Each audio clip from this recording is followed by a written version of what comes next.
खल्क़े खुदा welfare association के platform से KMC हॉल में माहौलियाती तब्दीली और मानसून बारिशों की तबाही से बचाव के लिए सेमिनार मुनक्किद किया गया। प्रोग्राम के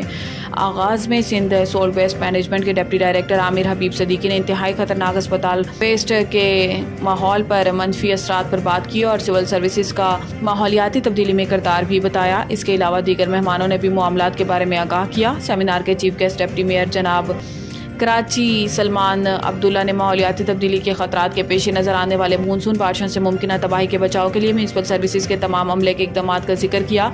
और पेशगी हिकमत अमली जैसे कि नालों की सफाई, कूड़े क्रिकेट की सफाई, रेन एमरजेंसी सेल और सीवरेज के मामलात हल करने जैसे इक़दाम भी बयान किए। गुफ्तगू के आखिर में कहना था कि कराची के बेटे की हैसियत से तमाम सियासी और समाजी जमातों के अलावा सिविल सोसाइटी को भी कराची के मानसून की मुमकिन तबाही से निमटने के लिए मिलकर काम करने की दावत दी। चेयरमैन बिलावल भुट्टो जरदारी, सदर आसिफ अली जरदारी और आसफा भुट्टो के बचाओ पाकिस्तान, बचाओ सिंध और बचाओ कराची को पीपल्स पार्टी के स्लोगन की भी बात की और खल्क़े खुदा वेलफेयर के सेमिनार को सराहा। तकरीब के दौरान डिप्टी मेयर कराची ने ट्रेनर्स और मेहमानों को सिंध की सकाफत अजरक का तोहफा भी दिया और तमाम शुरा को सर्टिफिकेट तकसीम किया और वर्ल्ड इन्वायरमेंट डे का केक भी काटा। सुमेरा जावेद, खल्क़े खुदा वेलफेयर और चेयरमैन स्पोर्ट्स ऑर्गेनाइजिंग कमेटी गुलाम यासीन ने सबसे आखिर में डिप्टी मेयर कराची तमाम ट्रेनर्स, मुअज़्ज़िज़ मेहमान गिरामी की शिरकत का दिली गहराइयों से शुक्रिया अदा किया।